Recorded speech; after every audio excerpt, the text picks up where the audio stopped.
day everyone and welcome to Aquatica. By the way, trainer Beast, and I'd like to meet my Silala friends to get with your trainers one at a time.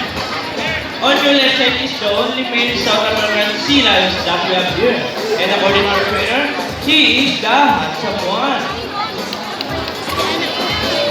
Wow, confident! His name is Vincent. Together trainer Mark saying hi! One of the other side is the youngest female South American sea lions that we have here. And according to our trainer, she is the sexiest. Ooh, don't be shy girl. Her name is Sandra. Together trainer Davey say hello! Now, let's continue. So guys, do you have any idea why they're called feet or feather booted malamans? Any idea? Do they have feathers? Well, let's ask them. Hey buddies, do you have feathers? The answer is no. It's actually because of their front flippers, which are shaped like a bird's wing. See those? The term Philippine nose will be translated as wing booted.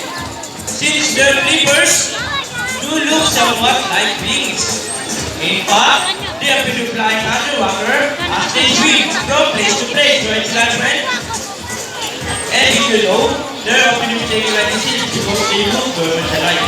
But some differences between seal and sea lions is the fact that they have bigger front flippers.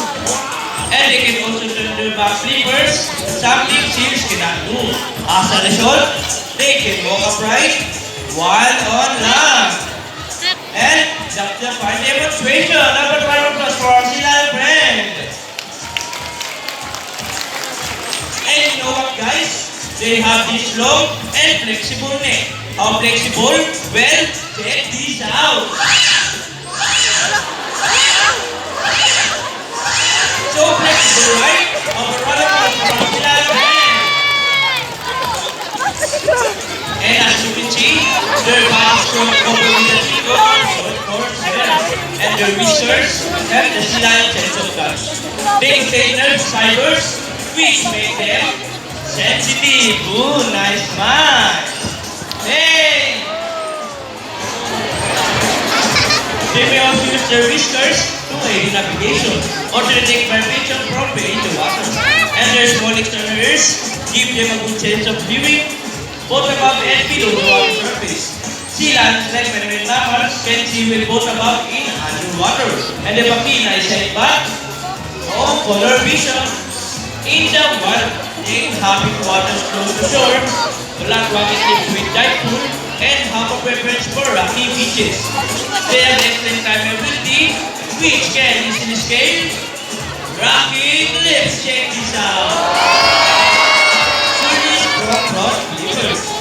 Now, let's talk about the female abilities and start with Vincent, the handsome one.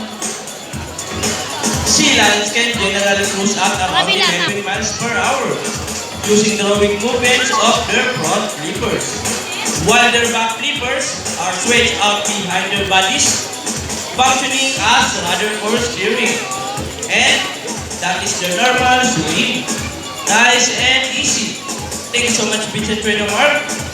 But when chasing their prey or escaping from predators, they can achieve a burst speed up to... Ready, Sandra? 25 miles per hour. Wow! Look at that. That is so fast. A round of applause for Sandra, the sexy yes. Ooh, nice line.